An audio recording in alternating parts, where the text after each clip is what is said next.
Доброе утро. Сегодня вторник, 3 марта. В торговых центрах, на вокзалах, в парках и на улицах. Об изменениях, которые хотят внести в Конституцию, жителям Чувашии будут рассказывать везде.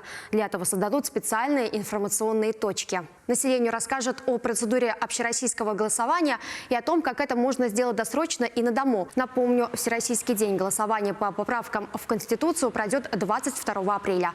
Это будет четверг, и власти планируют сделать этот день выходным.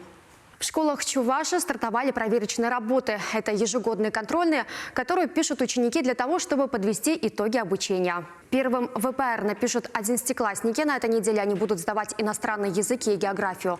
Те ребята, которые сейчас усердно готовятся по этим предметам к ЕГЭ, от контрольных работ освобождены. В этом году есть ряд изменений. Например, впервые контрольные работы пройдут по плавающему расписанию. Раньше были обозначены конкретные даты. И еще одна новинка 2020 года. Впредь задания по иностранному языку школьники будут выполнять на компьютере. В Новочебоксарске на храм, который строится более 10 лет, подняли купол и крест. Церковь в честь Николая Святителя находится на въезде в город-спутник. Его строительство началось в 2009 году. По информации Чувашской митрополии, возводят его исключительно на пожертвования и с помощью благотворителей. Какую картину застали солдаты, когда вернулись с фронта? В Чувашском национальном музее задались этим вопросом и решили организовать выставку про послевоенную республику и рассказать о том, как люди, потерявшие своих близких, не оставили веру в лучшее.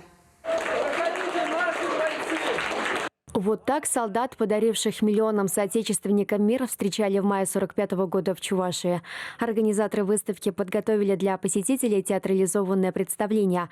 Так лучше можно передать эмоции, а именно радость победы. Солдат встречали, обнимали их.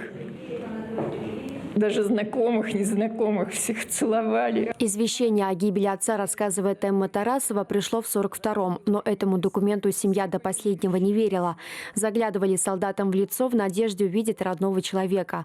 Для того, чтобы хоть как-то отвлечь уставших от войны людей, в 1945 году в столице Чувашии открыли кукольный театр. И первый спектакль «Три подружки».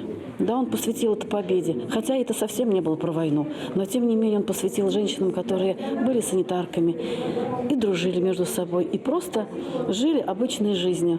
О сельском хозяйстве, промышленности и культуре. Все экспонаты представлены на выставке, а их более 50. Рассказывают о послевоенном времени.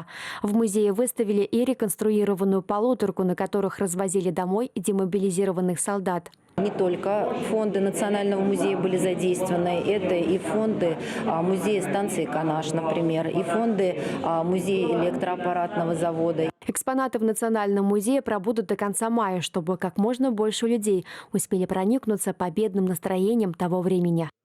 Сегодня во всем мире отмечают День слуха. Чтобы не было проблем со здоровьем, лучше сегодня надеть шапку, чтобы не заболеть. На этом все. До завтра.